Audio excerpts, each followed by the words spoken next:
Welcome back, warriors. Yay! We are so excited that you're back with us this week. Yes, we are. We are always excited that you're here. We're excited to be here. We're excited that you're here. So this week we spoke to an amazing guest. Mm-hmm. Her name is Amy Luckman, Mm-hmm. and she was just such a pleasure to talk to. Yes. I know we're both broken records. We say it every time. We're so lucky to have the coolest, most grounded, warm, and honest and vulnerable guests. And this was no different. So totally.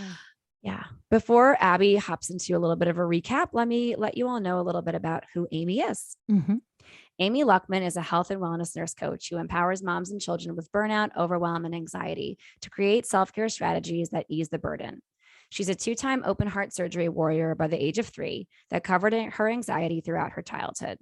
She thought in adulthood she had her anxiety under control until she became a mom to a child with anxiety. Now, through her holistic training and mindfulness practices, she is able to help herself along with her child as they go through this anxiety journey together. All right, Abby, so let's jump into a little bit of a recap. Yes. So, like you said, this was just a wonderful conversation. I mean, honestly, I'm still left with wanting to ask so many more questions, right? I just really enjoyed connecting with Amy. I love how she starts off by sharing how growing up, she was in the closet with her anxiety. She talks about how by the time she was 3, she had survived 2 open heart surgeries and how that impacted her with growing up. She was the middle child and the only girl in her family, and she put a lot of pressure on herself to have it all together. And it wasn't until her teenage years where she started to really notice these feelings that she didn't have a word for, but were anxiety. And at the age of 16, she had her first panic attack. She shares how she really wants to break the cycle of not talking about feelings and not talking about mental health and anxiety, and how she has found tools throughout the way that really support her both throughout the entire day and in the moment when anxiety comes up, and how all of these tools and all the work she has done has informed how she relates with her own children and how she supports her daughter, who is also an anxiety warrior. And really just how one of the ways that she shows up to be an anxiety warrior is knowing that she can face any fear, that the anxiety will pass, and that she can handle it. And it was just such an inspiring story that she shared, and just how she navigates being an anxiety warrior. Yeah, I agree. I mean, it's the same with all of our guests. They're just so freaking wonderful. Yes. And we just feel consistently blown away by their vulnerability and all the incredible things that they are offering us, certainly, Yes. but all of our warrior listeners. So warriors, here she is. Welcome back, warrior family. Yay. We are joined today by a very special guest. Amy, welcome to the show. Thank you. Thank you so much for having me. We're so grateful that you're here. We love talking to all the warriors that want to talk to us. Yes. Basically, anxiety warriors that want to talk to us. Yes, please. That's literally why we're here. It's our jam. All right. So Amy, let's just dive right into your story. Tell us a little bit about how anxiety shows up in your life. I've probably had anxiety since I was a little kid, and it was kind of in the closet, something I had to keep to myself. I think that's just a generational thing. We just kept our feelings to ourselves. I really think that a lot of it in the beginning stemmed from, I was a 2-time survivor of open heart surgery by the age of 3. Wow. And I think underlying, it gives you a little bit of trauma and anxiety. You had your life in someone's hands, and maybe you didn't realize it at the time, and in time it's kind of sinks in, but those affect you, that you are taken away from your parents. And I honestly didn't really think about it until I became an adult. All the past stuff when I was little, it really hit me more when I was a teenager. I started realizing that I was having these feelings of anxiety, but I didn't really have a name for them. And then I remember clearly at age 16 having what felt like a heart attack happen to me. And it was a true full-on anxiety attack. I had the like crushing chest pain. I was having difficulty breathing. And of course, it scared my mom a lot because I'm a survivor of a heart surgery. So was something wrong with my heart? And I think deep down, I knew that it was over a stupid boy that I was worrying about, that probably had a crush on. I don't even remember who it was. And that, you know, it's not relevant anymore. But she sent me to the emergency room. And I, like, all the tests came back fine, my EKG, my echo. And I remember the ER doctor taking me aside and saying, "Is there something that you're worrying about?" And I was like, "Oh no, I'm fine."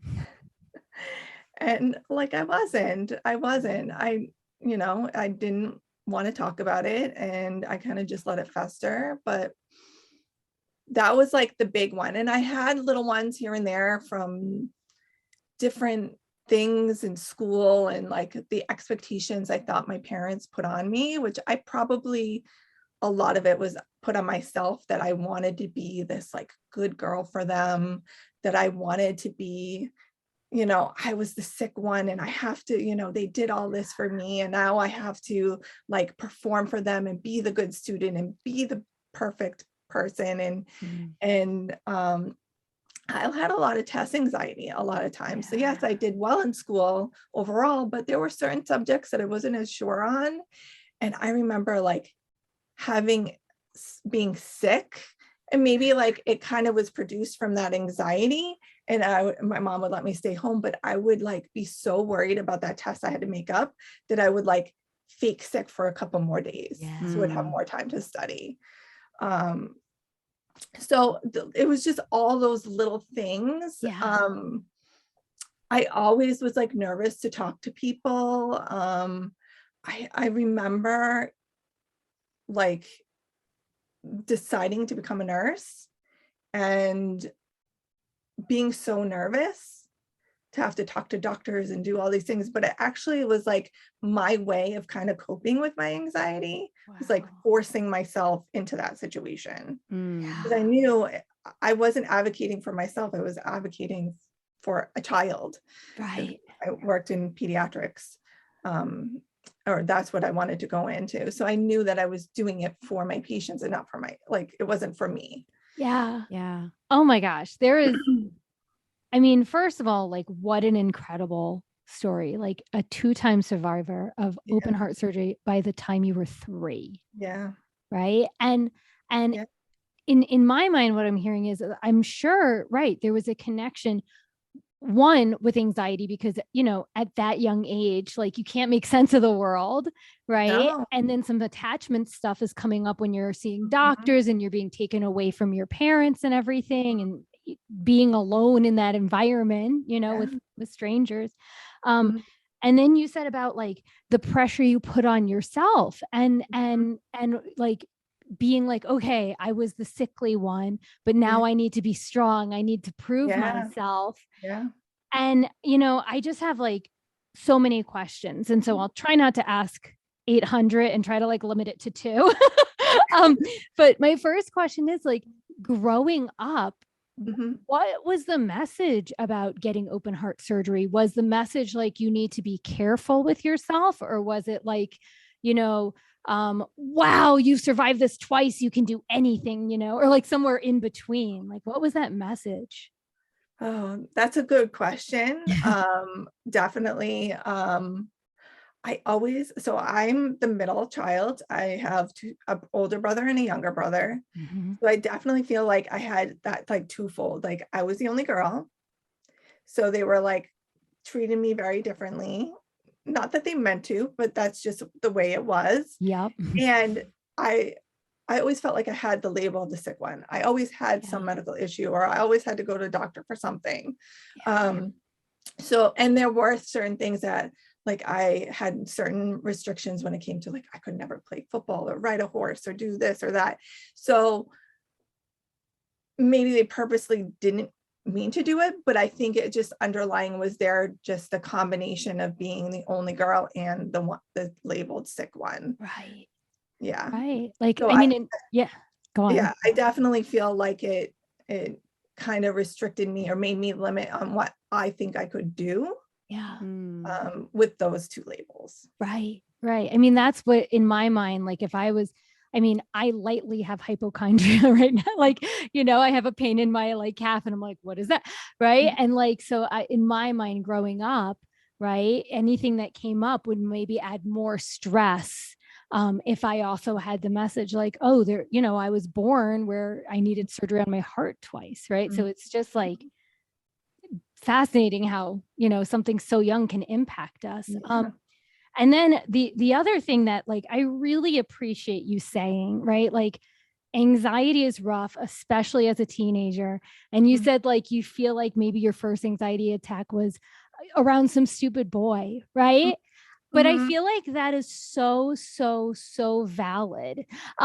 Because like those are the things we care about in high school is our peers and our crushes and what people think of us. And that creates so much anxiety. And I do feel like, I think we're around the same age, like in our generation, that was so dismissed because it was a stupid boy. And when we're older, and so I just really value how you shared that piece about what was causing some anxiety in high school. And then how the doctor was aware, the ER doctor was like, hey, is there something bothering you? And what we learned was like, just say, no, I'm fine. Yes. Yeah. Yeah. Yeah. I mean, growing up in my house, we didn't talk about these things. We don't talk about our feelings. And I grew up with a brother who's severe anxiety, severe depression, ADHD, and he didn't get help until he was in college. And that was like behind my dad's back because men don't talk about those things. So like if he can't talk about them and I have to be like the put together kid, like I'm definitely not going to talk about it. Right. Right. But none of us want to be more of a burden when it comes to especially like a stupid boy, right? Like right. And so I find that piece so powerful and also hopeful because I know that we're going to talk about, kids in a moment and stuff, but I find that like for so many of us that had that experience growing up, it informs how we relate to teens and stuff now in a much more empathetic, compassionate way. Yeah. Amy, I mean, similarly, I just value you talking about how this first real experience with a panic attack was when you were in your teens, because that was when I first had my first panic attack. Also, growing up in a household that wasn't intentionally not talking about anxiety or mental health, but just because, as we're all saying, right, products of the 80s and 90s, it just wasn't discussed, not in school, not in home, not anywhere. You kept your dirty laundry inside. And that's where it belonged. And that's where it festered, basically. Right. And you struggled alone because you didn't know what it was called or what it was. You thought you were crazy or something was wrong with you, or at least that maybe I should speak for myself. And then you're expected to just kind of like be a teenager and do well in school and go off in the world. Like I was 18 when I had my first panic attack during a test and literally had no idea what I was experiencing and never had a word for it. So I do think, and as Abby just kind of reminded us, the doctor knew, right? Like who knows what it was about your symptoms or what you were saying that made him think maybe there's something else going on here. And maybe this teenager, this child doesn't want to share. Right. And without not probably knowing that you were safe and everything was okay, but that, whatever it was you were keeping to yourself, maybe not. But yeah, I really want to keep validating that like, as you said, Abby, teens, this is the kind of stuff that weighs on teens' minds and produces anxiety. And if you don't have a label for it, if you don't understand it, there's nothing wrong with you. Let's just keep normalizing that. All right. And I'm glad you brought up your brother too. And I just related so hard to just like that. I have to be a good girl. I want to do everything that I'm supposed to be doing and meeting those expectations and don't disappoint others. And some of that's just patriarchy and things that we're, unfortunately have to deal with as girls, as women. All right, so let's propel forward a little bit. You know, you talked a little bit just now about your feelings of perfectionism in your youth and early adulthood.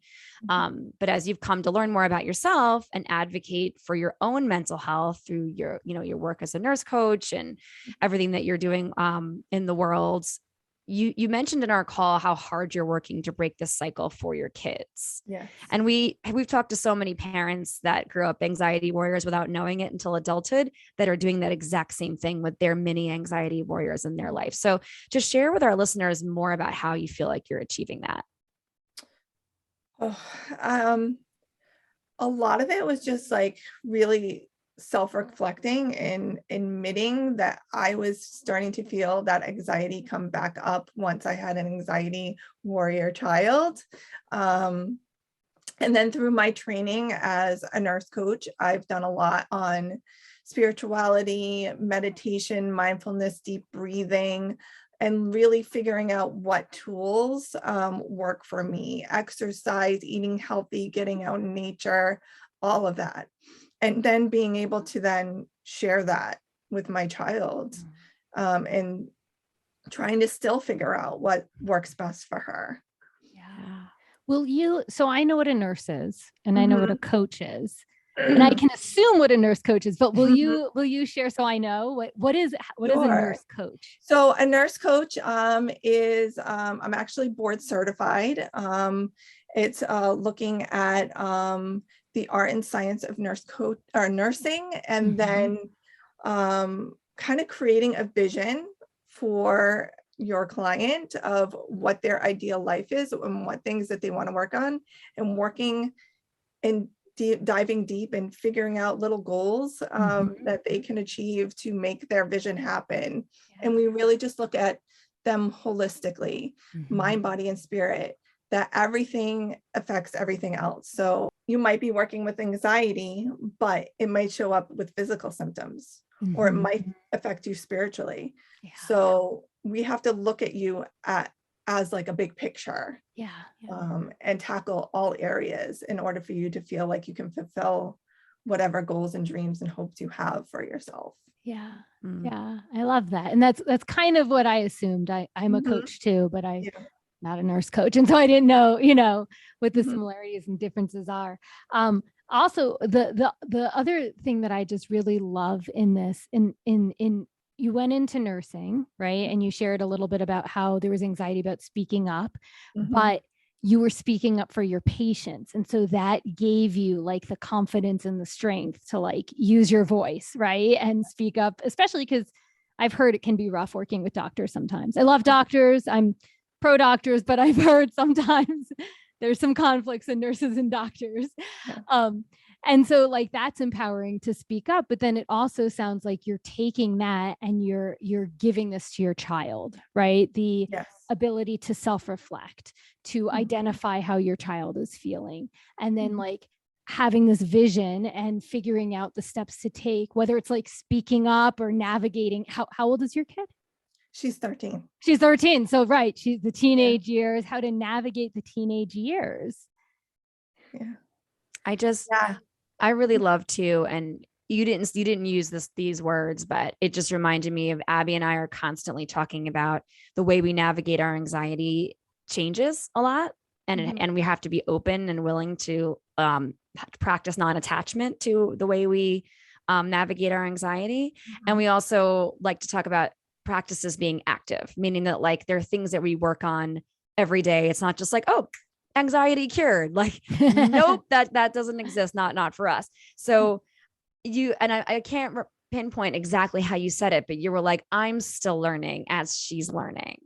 And it just reminded me of what we're always talking about, is that we're always going to be evolving and learning about what we need and what's working for us. And what worked today may not work for us in an hour. What worked right now, maybe won't work next week, for the exact same circumstance. And so like, just having that openness and that curiosity. You talked about meditation and mindfulness, and that just feels so aligned with what we feel that's worked for us. So I just want to validate that too, because I think that, I know your daughter and she's amazing. And I know partially it's because she's being raised by you, right? She's being raised by someone that cares, understands anxiety, has empathy, because you've experienced it throughout your whole life and had it be kind of quieted, right? You called it in the closet, which I love. Yeah, I love that. I love that. It's like you had closeted anxiety. That's the first time we've ever heard that on the show, I believe. Yeah.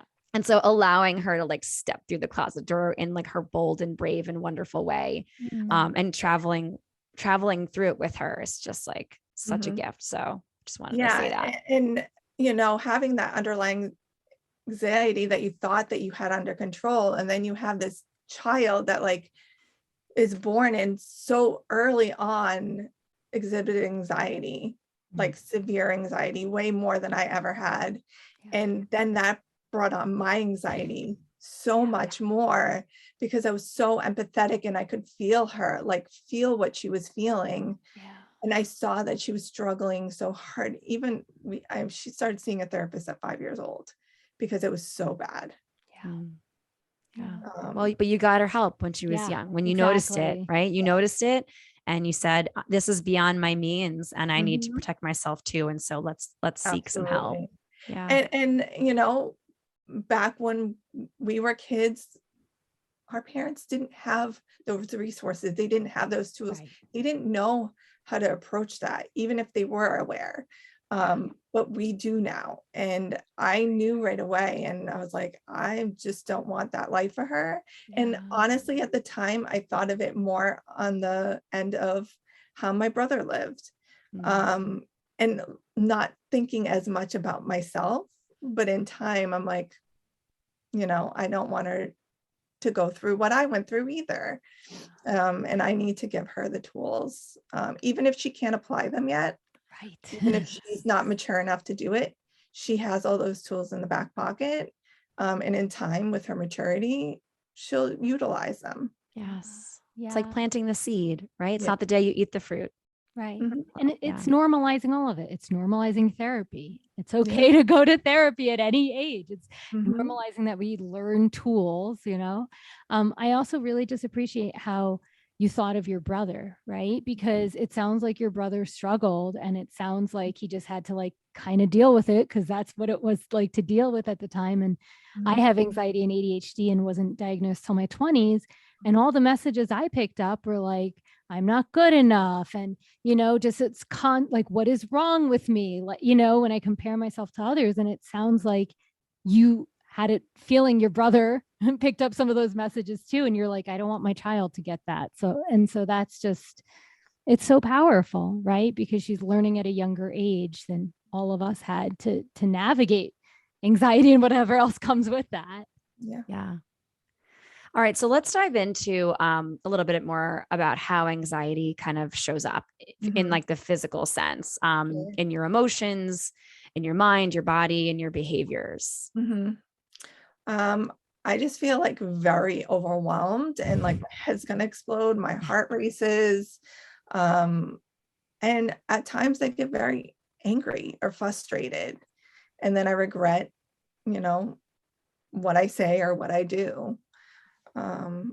Or sometimes I avoid.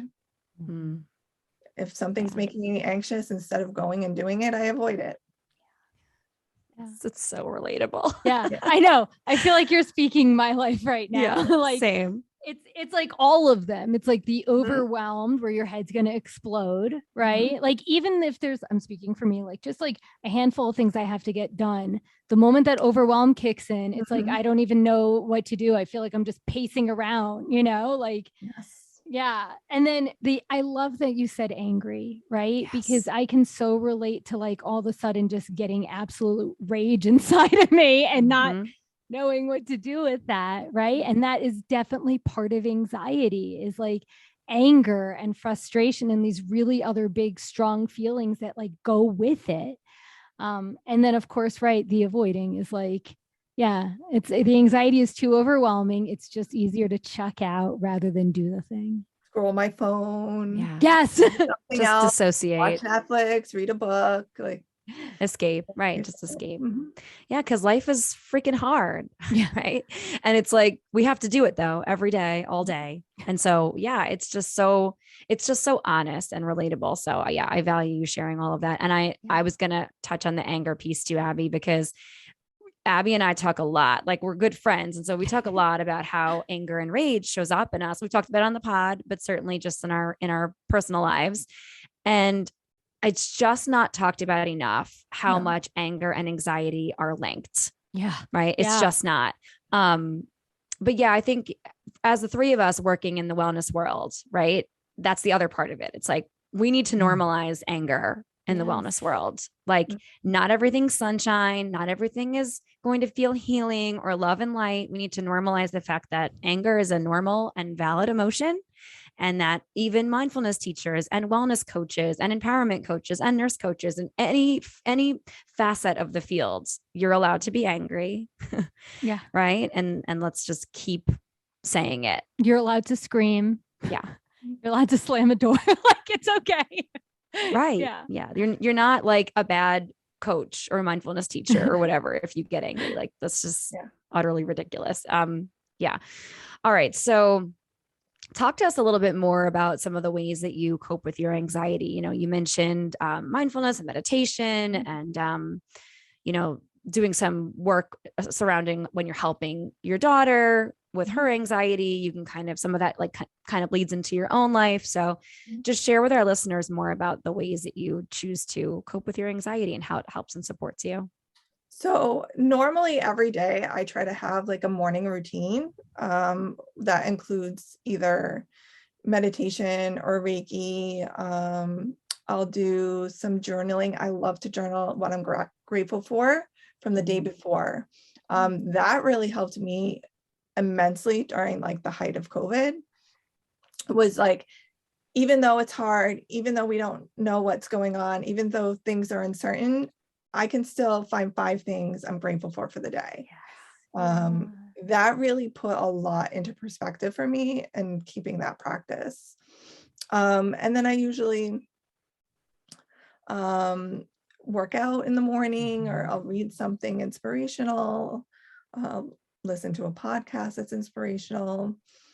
So that's basically my morning routine. And I really try to keep with that because it's really helped center me a lot more. And at least I can tackle like the craziness, especially during the school week of the morning and how chaotic it can be. Other than that, I really love to be outside, either going to the beach or we live on a preserve. So we walk the dog on the preserve. That really calms me a lot. And then just deep breathing has helped a lot. Just taking those breaths. If I'm really overwhelmed, stop what I'm doing and take a nice, slow, deep breath in, hold it, and then let it out. That makes a huge difference. And then I just kind of talk to my daughter about other different strategies, whether she wants to brain dump her feelings out, just being willing to talk to me about it. And we have really honest conversations about if one of us blows up, if we have this big thing, that we talk about it afterwards and really like discuss like what went on, what could we do better. Like I apologize to my kids all the time. If like I have a meltdown, I'll apologize because I need them to know that like I'm human and I make mistakes and they're human and they can make mistakes, but we're going to learn from them. Yes, exactly. I have like chills all over me right now. I mean, that piece has just been constantly standing out to me, is you are embracing your humanness and embodying it for your kids. It's okay to make mistakes. It's okay to get angry. And yet, if we get mad at someone, we should repair afterwards. We should find the time when we're in a better headspace to have a conversation about it. And what can we learn to move forward? Like, it's just, I mean, from one anxiety warrior to another, it just really sounds like you have found a ton of tools that have really supported you, right? Everything you're saying, the morning routine, the gratitude, the long exhale, the long, slow exhale, right? And the slow inhale too, in the moment when you're feeling that overwhelm. And I'm sure it's not perfect all the time because we're all human, but that's the piece I really love is like, you are just willing to let your kids know that you're a human being also learning too, and you support them in their humanness. And that's just so powerful and beautiful. Yeah. And if they have like the feeling of perfection or the feelings that I felt growing up, I'm honest. I say, they're not worth having. It gave me a lot of issues. Like I even talked to my 8-year-old about this. Like they caused me a lot of issues. Like it's okay. Like you just do your best. Yeah. That's all I can ask for. Like you try your best. If you tried your best, that's all you can do. That's all kids Yeah. need to hear too. Like, I mean, honestly, it's so wonderful. Yeah. And brain dumping sounds amazing, right? It just sounds amazing. It's like for so many of us warriors, I feel like have so much swimming around in our heads all the time. And it's overwhelming and it's sensory overload. And it's like, I wish I can get away from my own thoughts. And so like the fact that you're giving your daughter, your son, anyone like the permission to lay it all out on the table and you're being an active and quiet listener, right? And allowing them to just get it all out to try to work it all out. That's just, I mean, it's a continuous gift, right? And they're only going to learn that they can hopefully work stuff out on their own eventually by brain dumping, whether it's via journaling like you do sometimes, or talking to another trusted person, or, or maybe allowing themselves at some point to do that for others too, right? It's like you're passing on that compassion and that empathy and that listening ear. They're just going to learn like, oh, I felt so good when my mom let me do that. So I'm going to do that with my kids one day, maybe, or with my best friend or whoever. And, it's just so many sparkles and twinkles. Yeah. I love like just now, either of them, like if they have something they want to talk about, they'll say, hey mom, can we go in a separate room and just talk for a little while alone? I'm like, absolutely. That's what I want you to do. I want you to come to me and feel comfortable. Yeah. Yeah. I mean, that says a lot. That says a lot right there, because I know, especially with your daughter starting the teen years, right? I know so many parents that want their kids to feel safe and comfortable coming to them about stuff, as opposed to like saying, no, I'm fine. Right. And the fact that your kids come to you and say, hey, can we find some like a room to have a conversation is huge. That's huge. Yeah. All right. So you could go back in time and speak to a younger Amy. What kind of advice, what would you say to her if you could speak to her? The first thing I would say is the things that you're worrying about, they will pass. They're not as big as you thought they were.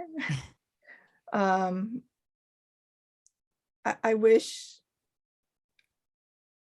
she would feel comfortable and open to just share her feelings. That's what I want. I want her to share her feelings more. If it wasn't even with her family, just like a close friend, just let it all out. Like there's no need to hide. And I just wish she had those tools. But I'm so happy that I have them now to like break the cycle with my children. And then I'm sure there's things that they're going to need to work through still, that they need to break the cycle from whatever I've done, but it's okay. It's okay. Yes. We're all learning, and the more we can break the cycle, the better it will be in the end. Yes. Oh, so beautiful. So, right. No more anxiety closet, everyone. Yeah. Step on out. So good. So much. Yeah. Love it. Okay. All right. Final question before we jump into some lightning round fun. What does being an anxiety warrior mean to you? Oh, it means being able to face the worries and the fears, and to be able to know that those are temporary, and I have the tools to get through it. To be an advocate for my children and for others, and working through what will work for them so that they can be anxiety warriors. Those are the two big things. I love that. So I love good. that. And I think it's such, I just think it's such an important message, like, and it's such an important reminder that, right, these things will pass and we can handle it, right? Like to face the fears, knowing going to change, right? Mhm. And I can handle this. And it's just like, yeah, I just feel like, you know, like it's so empowering to remember that, because it's so hard to remember that when the anxiety and the fears come so strong. Yeah. I Because just, they just like plow into your head. yes. Like, how am I going to get them out? And they just like, you end up obsessing over them for so long. And it's just like, those worries, they will pass. It's okay. Yes. Yes. It's so Right. good. Right. Yeah. You It's just got about, it. it's just like it needs to be more like on a poster somewhere, like, Right. right? Like that you can just have in the inside of your brain. Cause it's like, they have those, it's like, oh, this too shall pass, but it's too vague. I feel Right. like it's like what you're feeling right now will pass. Your anxiety will pass, Mhm. right? Like Yes. we need to make those inspirational posters a little bit less vague. Yeah. Mhm. It'll Mhm. come again in another form and try Right. to Yes. trick you again, but it also will pass again and you can handle it. Yeah. That's right. Your anxiety will keep coming, but you'll keep getting through it, right? Yeah. Like we're finding ways to just like keep breaking down, right? Mhm. The big thought, the big picture into what I know for me as an anxiety warrior, I need it to be like in little bits. Yeah. If it's too broad, I can't attach meaning to it. I'm like, that's Yeah, it. everything That's will just a pass. saying. That's true. Right. It's just a saying. But But like my you made it anxiety is constant. right. It's like, what do you mean it'll pass? It's here all the time. Oh goodness. Okay. Well, Yeah. all right. So this was so wonderful. Thank you so much for sharing your story and your heart with us. Yeah. It's so incredible and so valuable for everyone listening. So thank you. You're welcome. Are you ready for Okay. lightning round? The flashes of lightning. Okay. So Abby and I are going to go back and forth and just ask you a fun, silly, get to know Amy type question. You ready? I'm ready. All right. Abby. Here are you. I don't know. I'll go first. Okay. I'll go first. Okay. Okay. Question number 1. Mhm. What is the weirdest dream you can remember? Oh. Huh. I always have a lot of dreams about teeth falling out. Uh-huh. Oh, Yes. Oh, okay. But the weirdest of weird is, and it's strange, but so true, is I've had pregnancy dreams about both my kids before I've even known I'm pregnant. And wow. the baby they are. I knew.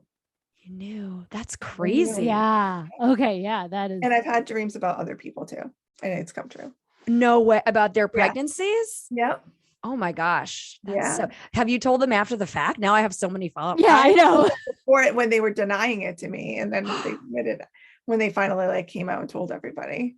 So wait, you saw a person that you dreamt about and you went, I had a dream you were pregnant and I think it's true, and they denied it to your face? Yeah. Oh my God. Hey, that's really ballsy of you. I like it. And B, wow. And but clearly they weren't ready to share. And then what did they No. say when they finally like told you? You're like, you're right. It's nuts. Oh my Yeah. gosh. I feel That like was that's a so- special like talent, like a gift. It is. Yeah. Right? I I can lost intuit. it, but I used to have that gift. Yeah. You lost it. Okay. You should find a way to harness that again. That's an Oh. interesting one. Yeah. That's cool. All right. Okay. Super random, not in the dream topic. Margot and I pride ourselves in being dorks. We are a little bit dorky. Mhm. A lot of it. What is something dorky about you? What is something you do that is dorky? Let me think on that. I'm just like a book nerd. I would be that person that like my husband probably thinks I'm so weird, but I carry my book everywhere. Yes. Like even if I'm just like waiting at the doctor's office or like in line at the grocery store, like I'm bringing out my book. Yep. And Wow. I'm In line at the really- grocery store. That's commitment to read it. Yeah. Yeah. I mean, if I'm really into the book, Yeah. Um, Yeah. It helps I'll with bring it waiting. everywhere. I'm waiting. I'm gonna read. I Yeah. love it. Yeah. That's so good. Yeah. Yeah. I'm with you there. With you. And with then, the you know, book. with the whole Kindle thing, like it makes it much easier. Oh, it's like okay. lighter On your and phone, you know? yeah. Okay. Yeah. Now that makes more sense because like I can't do the Kindle or the Nook or any of the electronic reading devices. So I'm picturing like holding one of my like hardcovers or paperbacks online. I'm like, wow, that's a, You better, that's a I long kind of line go you're back on. and forth. I go with depending on what's the cheapest place to buy it. But Okay. Yes. Yeah. Love. Awesome. Yeah. Well, I'm with you there. Okay. Okay, here we go. Question 2 from me. What is your favorite movie genre? I would probably like those like 80s, 90s, like romantic comedies, like Sleepless in Seattle kind of Okay. girl. Yeah. All right. So now follow-up question. Like name your favorite movie. Is that your favorite movie from that genre of like 80s, 90s romantic? That's probably one of my top that I would watch over and over again. All right. Yeah. It's a classic. It's a It is a classic. classic. But I also like the funny, like, was it the one Just Friends? Oh, that's Yes. Oh, we talked Just about this, Friends Amy. before. Just Friends is my Adam and I watch it every My Christmas. husband does not understand why I think it's so funny. I love it. I can watch it every holiday season it comes Every out. Christmas. Oh my God. I feel so seen right now. Yeah. It's a holiday movie. It is a holiday movie. It is. We literally decorate our house and then watch Just Friends. Like it's been a tradition for almost 20 years. Like, well, not in our entire 22-year relationship, but like almost the whole thing. Like, oh my God, that's so funny. You said Just Friends. I can't believe it. All right. I have never seen it. And Margot did a thing on Instagram a very long time ago where she was like getting ready to watch my like favorite holiday film. And she had like the box of guess what it is. And I guessed every single holiday film That there wasn't ever that? could ever be. I started wasn't Googling that. holiday films. She I was was- determined. Nope, didn't get it. Well, you never would have guessed that one because Right. it's not categorized as a holiday film. Right. Also, in all of our years of friendship, I didn't know you've never seen it still. Like that, we have to remedy that. That's a serious problem. Okay. Yeah, we'll have to Serious All right. problem. Okay. Okay. And I have Amy here to back me up on that. So Mhm. Okay. Well, now I've heard two people, so I have to do it. Mhm. Okay. So my second question. Right? Yeah, second. yeah. So you are a book dork like us. Mhm. So what book would you want this hasn't happened before, right? Like what book would you love to see be turned into a musical, either on film or on stage? Think about this. I don't know. A lot of like the fiction books I end up reading are like weirdly like the ones about like World War II. Okay. Yeah. So I'm sure there's something in there. Yeah. I'm a huge I don't know if you've heard of her, Kristen Hanna. Yes. Yeah. The Nightingale. I really love, I'm looking right now on my bookshelf, the Nightingale. I know love they're that making it into book. a movie though. Oh, they're already doing that. I love that think book. My so. mom got me that Yeah. book last year. It was so beautiful. Ooh. Yeah. Okay. Yeah, let's make that into a musical. I have not read it, so it's now going on my book list. Yeah. It's a great book. A musical version, though, I mean, I guess that would make a lot of sense, actually. I think it's doable. I think it's doable. I'm looking forward to the movie now. I forgot they were making a movie. Mhm. All right. Okay. Final question from me. If you could be a completely fictional, non-existent, made up superhero, Mhm. who would you be? What would like your superhero name be? And what would be like your superpower? Ooh.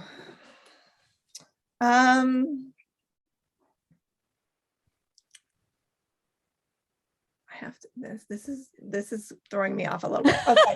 Take your time. Take your time. I would say, well, I do feel like I have just like this ability to like kind of know the future. So Mhm. I think that is going to be my ability. I don't know if I always really want that, but it's kind of something I have a little bit of.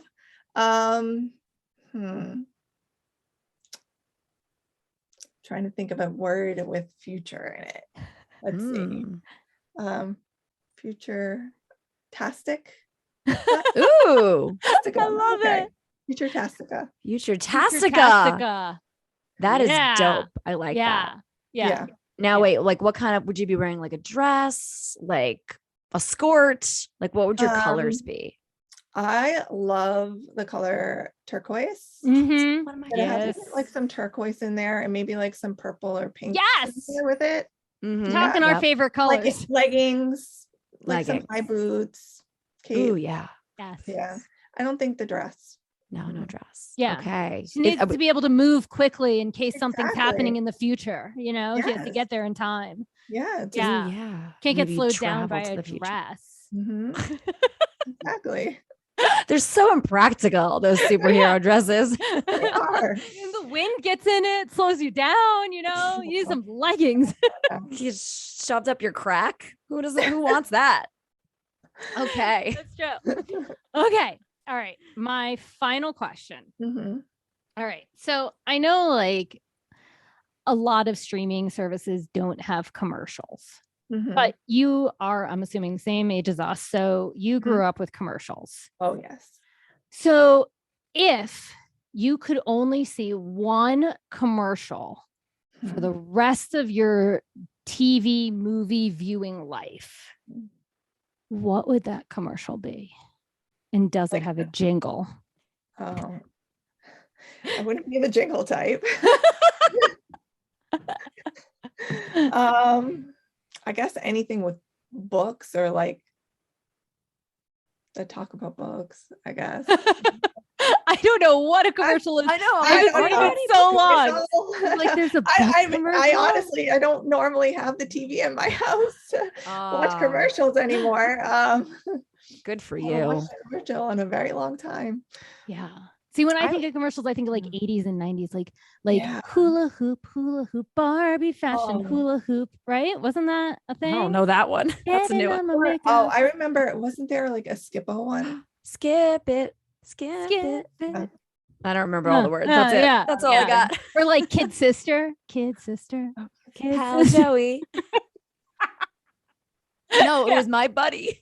My buddy. Joey. My buddy. My buddy. Wherever Kid you sister. go, I'll go, I my go. buddy. Yeah. I think we Kid used to have sister. a My Buddy in my house. Oh, Oh, I always wanted a my buddy or a kid sister. they were Never so got big. those. They were Yeah. too big, those dolls. They were freaky. Yeah. Freaky dolls. Okay. Was that it? Those were all our questions, right? Yeah, Abby? that was my Okay. third one. Yeah. All right. Woo! You made it. Woo! Survive lightning round. All right. So, Amy, before I ask you to share where all of our listeners can find you, we like to ask all of our guests to share a win of the week, big or small. Do you have a win of the week for us? I do. It happened yesterday with my daughter. She had a major anxiety attack meltdown yesterday from something that happened at school, and I kept my cool, which doesn't always happen. And we had time to reflect on how to deal with her anxiety and what works for her. And she wasn't sure at the time. So I kind of just listed stuff. And one of them was the brain dump, because she does struggle to go to sleep when she is anxious. And I set her up with a long meditation to help her to go to sleep. And when I woke up in the morning and woke her up, I saw on her bedside table, her journal was open and there was some writing there. And she told me that the meditation helped her go to sleep. Wow. When normally she wakes up and comes downstairs like 3 times before bedtime. Yeah. Wow. So I was like, okay, I did something right. Yeah. I kept my cool, even though she had a major meltdown. I just walked away, let her do her thing. And I validated how she felt, gave her those tools, and she used them. That's God. Yeah. That's It's like a it. huge win. It was Massive. Yeah, I was very proud of her and I was proud of myself. Yes. Yeah, Yeah. exactly. It's like a double win right there because she gave it a chance. She tried it, right? Yeah. Like that's the And it hardest worked. part. And then, right. And she tried it and she saw that it worked. Because I feel like sometimes we can get so stubborn when someone like suggests something. It's like, no, you don't know me at all. Like journaling won't help, right? When it's like, oh wait, this meditation. And I mentioned the journaling, but I never like pushed it. Yeah. And then to see it like opened up and a little bit of writing on it, yeah. I was like, okay, Yes. So good. that was Right. good. Oh, It's that's an such a huge awesome win. Yeah. For both of you. We love all the win. I mean but that's a massive win. That's so big because it's not just it's for you and it's for her, right? It's a win that's twofold. It kind of ripples out. Yeah. So awesome. Okay. All right, Amy, tell our listeners where they can connect with you and where they can find you, like on social or. Sure. So I am on Instagram and Facebook. On Facebook, I am just under my regular name, Amy Luckman. And on Instagram, it is Amy_Coach RN. Okay. And that's pretty much where I'm at for now. Awesome. Eventually I'm going to get a website up, but for now, those are the two places. Yeah.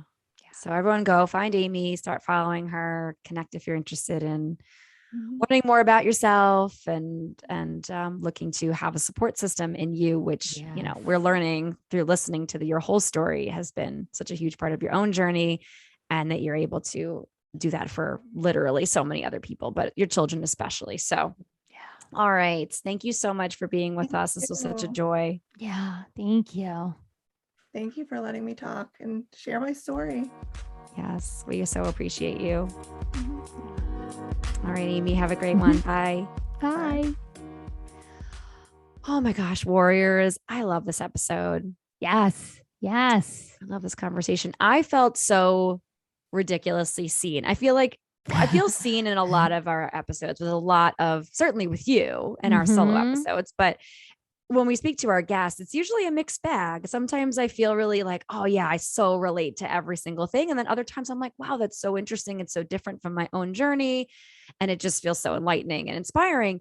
But with Amy, I just felt like it was like looking in a mirror and listening to my own thoughts in so many ways. Aside from like the motherhood stuff, so much of what she shared really stuck out to me. I think my first takeaway is just the validation that I felt listening to her speak about what it was like growing up in the time frame that we grew up in, right? Yeah. Which we talk about so consistently because it's shaped who we are as anxiety warriors who have grown up in that time.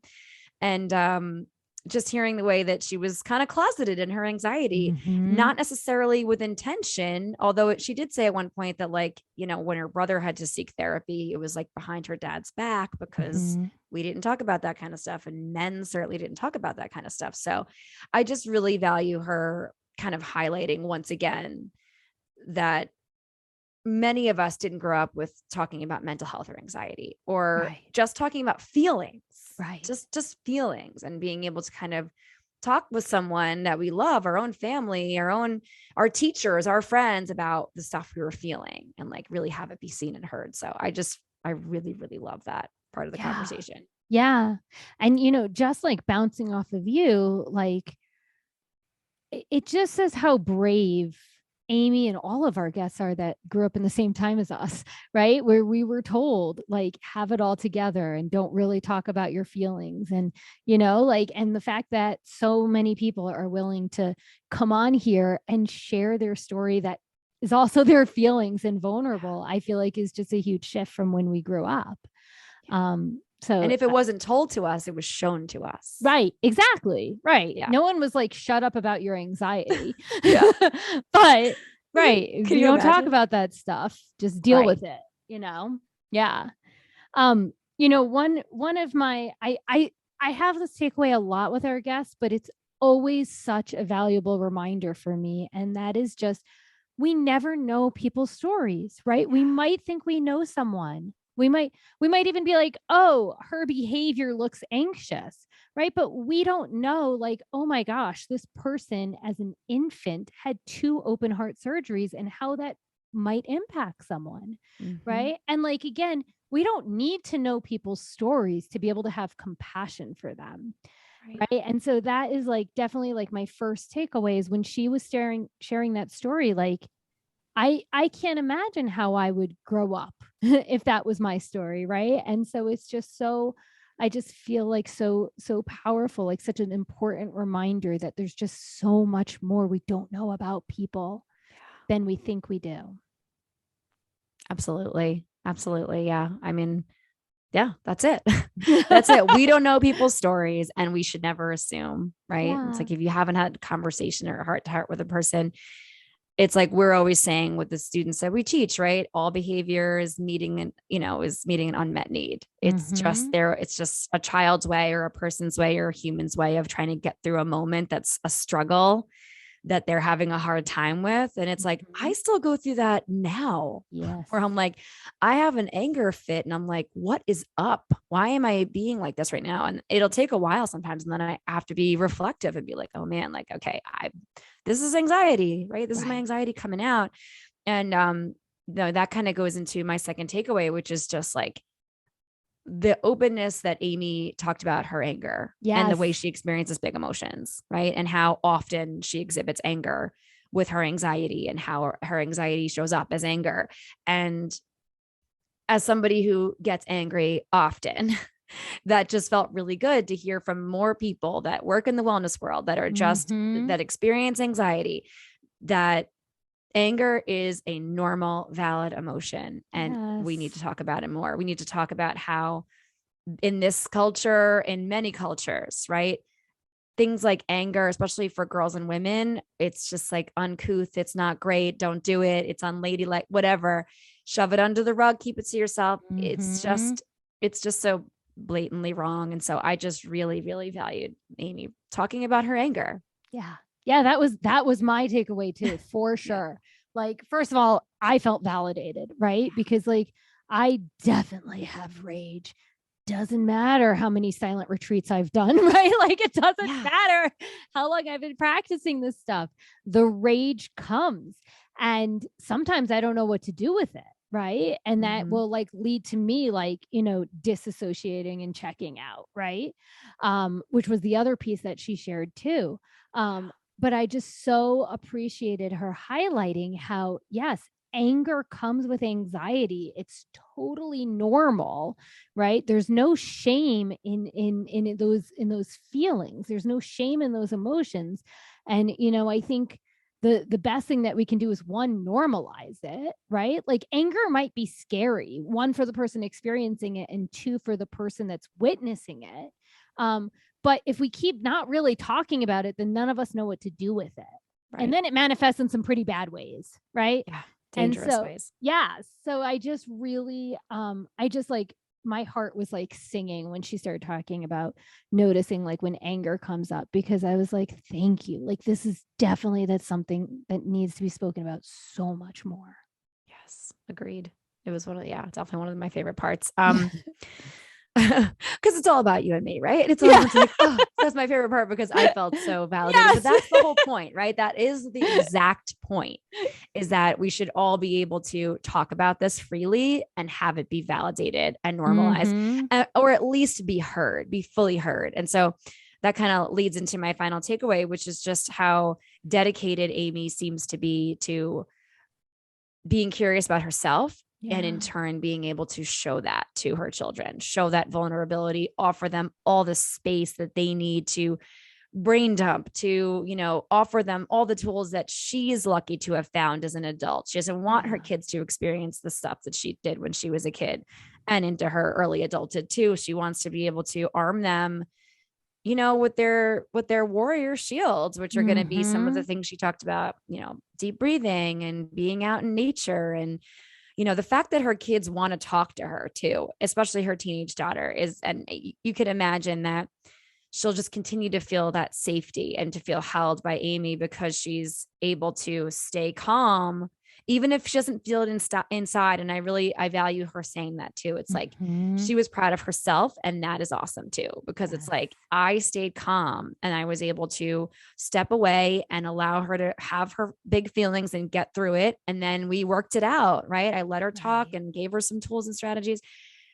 And look, that was her big win at the end. And it was so huge. And I just think that it's just one more reminder that everybody's tools are going to be different. They're going to need to change sometimes. They're not always going to work or feel comfortable or sticky or easy. I'm sorry, or not sticky or easy. But, we can still pull to them. We can still know that they exist, right? Just remember that we have them. Right. So I think that's the fact that she kind of talked about feeling it actively in the way that you and I are always advocating for. Yeah. And, I'll say like my takeaway is kind of connected to that, just in the sense of like normalizing being human and doing her best to embody it. Right. Because she's working and like remembering to practice the tools for herself. And in that, it also informs how she relates to her kids. And so she's giving her kids more permission to make mistakes and not be perfect. Yeah. And she's giving her kids more permission to feel angry and anxious and know that there's things they can do about it. And permission to make mistakes, knowing that when you make a mistake, that's okay. But sometimes we have to repair it when someone else is involved. Yes. Right. And like that, I mean, that just sounds, again, we're, not human parents and not parents to humans, but it sounds like such a huge parent win. It sounds like that's what so many parents aspire for, right? Is to have, when their teenage kid is having a challenge, to come talk to them, right? When their kids are having problems, asking for, hey, can we talk about this? And so it just sounds like she has really put in a lot of work for herself to help herself. And that has rippled out into the way she's with her children. Yeah. And her clients too, right? Mm-hmm. It just sort of the way you are is the way that you're going to be experienced through your community, your coworkers, your family, your friend, everybody can feel it. So, oh, such a great conversation. Thank you for being with us, Amy. All right, warriors, we love you so, so much. We are so grateful that you have joined us on this episode. If you'd like to connect, you can hit us up over on Instagram. We're at Anxiety Warriors Podcast. Or if you'd like to connect with us via email, you can shoot us an email over at anxietywarriorspodcast@gmail.com. Shout out your wins of the week, topic ideas, things you'd love for us to discuss. Or if you think you'd be an awesome fit as a guest on our show, let's connect. Let's get down on the calendar and chat with you. Jump on to our show notes. Click our Threadless shop link to some awesome, such great merch we're selling over there with just like some fun Anxiety Warrior swag that you can pick up on mugs and t-shirts and hoodies and blankets and beach towels and all that good stuff, stickers. And finally, we would be just beyond thrilled, just so grateful if you would take 2 seconds and smash that 5-star rating on Apple Podcasts or Spotify or wherever you tune in. We're also on YouTube, following slowly growing over there. So if you are on YouTube or you're interested in connecting with us on YouTube, all of our episodes are uploaded there as well. Like and subscribe to our show so we can keep making more of them. Yeah. Yes. Thank you all so much for going on this journey with us. We are so grateful y'all are here. Until next time.